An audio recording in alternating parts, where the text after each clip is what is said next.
Have you ever thought to yourself, my life's not exactly what I want it to be? Believe me, you're not alone.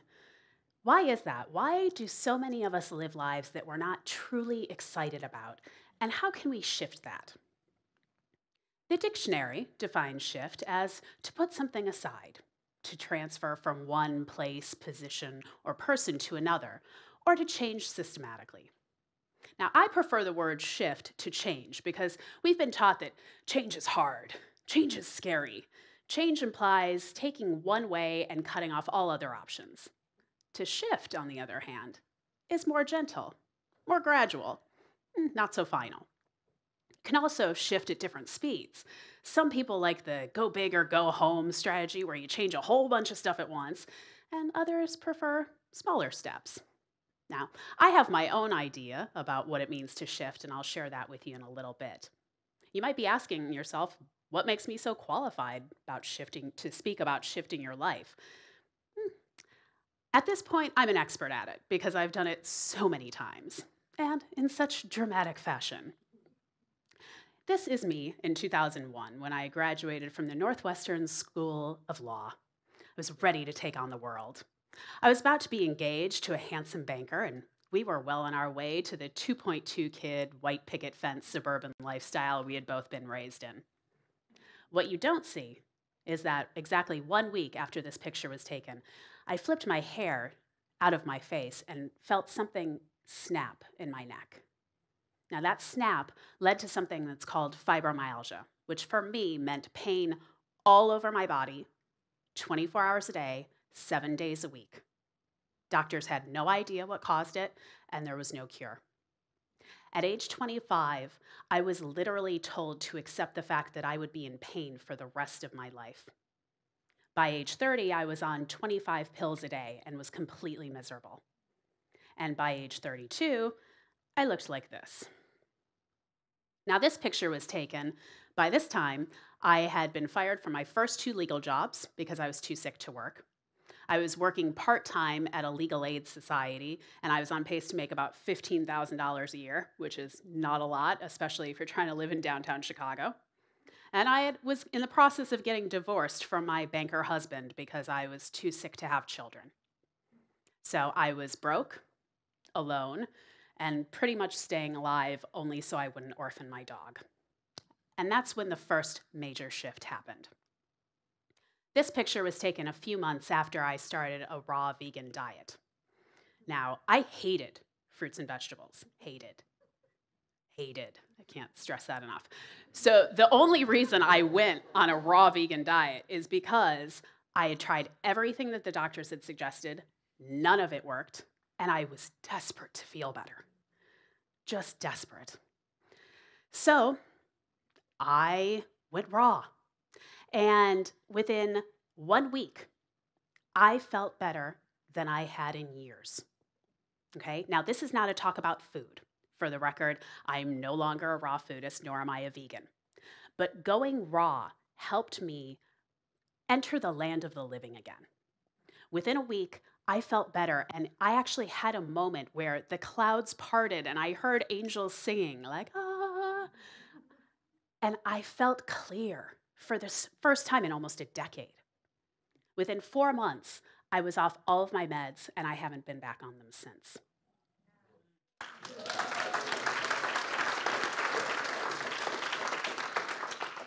The life that I had been living before was not the one that I actually wanted to live, okay? I didn't want to live in the suburbs. I didn't want to have kids. And I didn't want to work 80 hours a week fighting with other people. Not that there's anything inherently wrong with any of those things, it's just not what I wanted. And the process of trying to make myself want them had made me ill. So, although I was very clear as to what I didn't want, I had no idea what I did want. So I did what I should have done years ago. I started exploring. I traveled. I did things that I had always been interested in, but had never dared try myself. I started following what felt good instead of what made the most rational sense. And my exploration eventually led me to Asheville. Now, I mean, what's more Asheville than face paint at a house party, am I right? Now, even though I had found my home, my life didn't magically become perfect. Okay, after several years of working 3 or 4 jobs just to survive, I'm sure some can relate, I was really depressed. I mean, hadn't I had my big breakthrough already? Wasn't I done working on myself?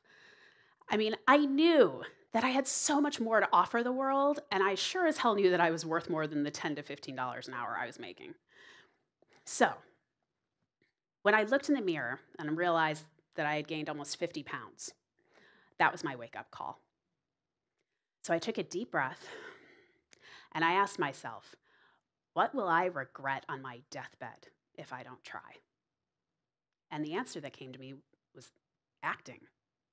Now, I never thought that I could be an actor, okay? I'm not the prettiest, I'm not the thinnest, I didn't grow up in New York or LA, but most of all, I just never considered myself that creative of a person. I was always more of a, left brain girl, right brain girl. But something in me was insistent that I try, so I did. It was not easy. I had to really take a look at my issues with overeating and lose the weight. I mean, believe me, there is nothing that will motivate you to get in shape more than seeing yourself on camera.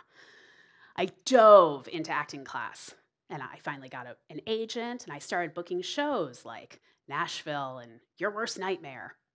I won Best Actress at a film festival, and next week I'll make my big screen debut in Little Sister starring Ali Sheedy.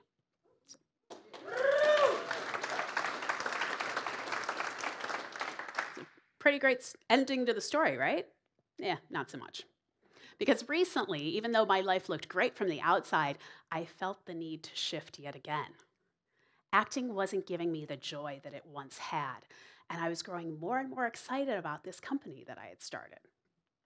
Now, back when I was trying to lose weight, I was shocked that I couldn't find anything at the grocery store that didn't have added sugar. Now, knowing that reducing my sugar was the key to my weight loss, I created Shift Bars, which are the world's first organic energy bar with only 1 gram of sugar. Now, as a career, it is everything that I've ever wanted. To put something out into the world that I truly believe in and am passionate about, to have complete control over how it's portrayed, and help people live happier, healthier lives. Now, through all of this, I have realized that all of the seemingly unrelated jobs and experiences that I've had have led me to this point in my life.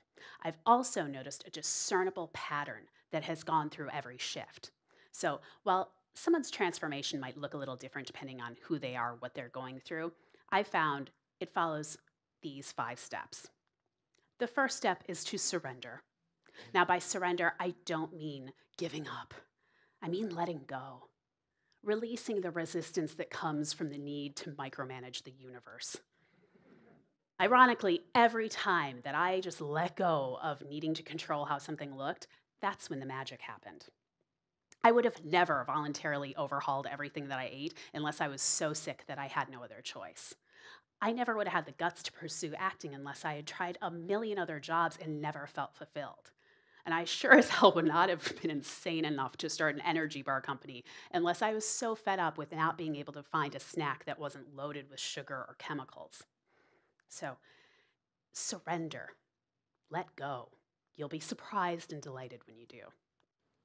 Step 2 is to take care of your health. Because believe me, any shift that you're trying to make is going to be infinitely easier and much simpler to keep up if you're healthy. When I was really sick, I was exhausted, and the idea of changing anything felt overwhelming and impossible. But after only 1 week of cleaning out my diet and really taking care of myself, I had more energy than I had had in years. Your body is designed to heal itself, okay? You don't cry out in despair if you cut your finger. You know it's going to heal. Your whole body is like that if you give it what it needs and stop giving it what it doesn't. So educate yourself. Stop eating processed crap. Eat Shift Bars instead. Go outside, move your body, meditate, turn off the TV, reconnect with family and friends. Do pretty much the exact opposite of the mainstream and you'll be on the right track. And most importantly, listen to your body. Okay? Every time my body malfunctioned, it was because I was refusing to look at something in my life that was no longer working for me. Getting fibromyalgia was not the first time I was sick. When I was applying to law school, I got so sick that the doctors had to remove my gallbladder and eventually diagnosed me with ulcerative colitis and irritable bowel disease. You think my body was trying to tell me something? Okay. Take care of your health. Your body, it's talking to you. Listen to it.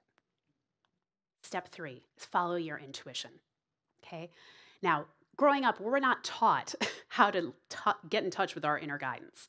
We're taught to substitute our guidance for that of our parents, our teachers, our friends, our bosses, even people on TV. Okay? In fact, we're actually taught how to distract ourselves from our guidance. Food, drugs, alcohol, TV, the internet, sports, the election, anything so that we don't have to ask ourselves, what do I really want? Am I really tapping into my power? And if we do ask ourselves those questions and are quiet enough to hear the answer, our rational mind immediately clamps down on it with excuses. I'm too old.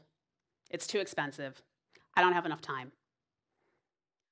For 1 week, I dare you to follow your intuition without asking any questions. If you get the urge to call someone, call them immediately. If you get the urge to go somewhere, go, even if it makes no sense. If you get the urge to eat a box of cookies, no, that's sugar addiction. You can ignore that one. You get the point. Your intuition is like a muscle. It will grow as you use it. Step 4 is to have faith. Now, when I say faith, I don't mean following a certain religion or, simply saying, I have faith. I mean faith as a verb, something that you actively do day in and day out. Okay? Always knowing and trusting that things are always working out for you, no matter what the outer circumstances of your life may look like.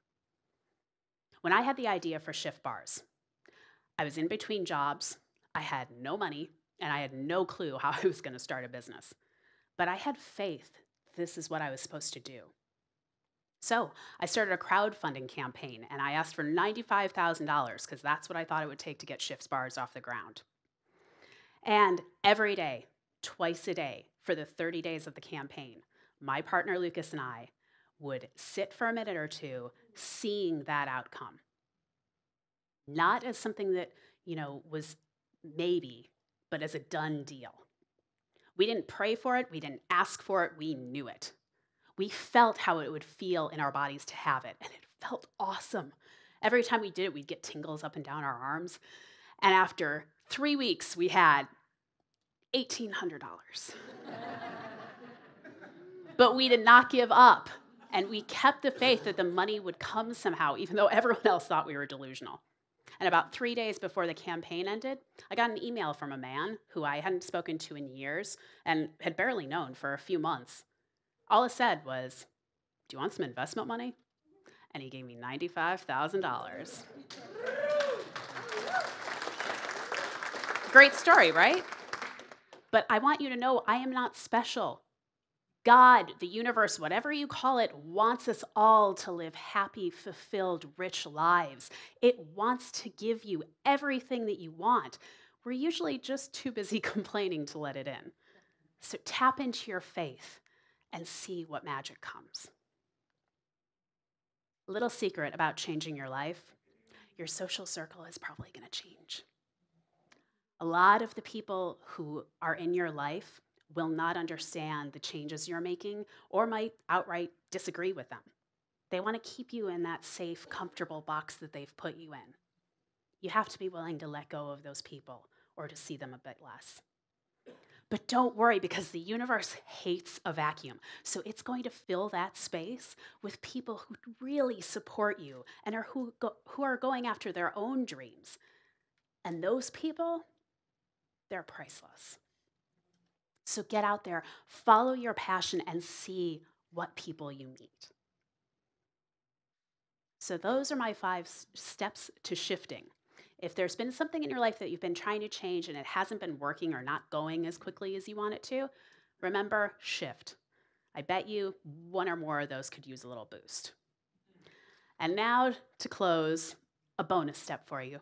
It's actually the most important step. Love yourself.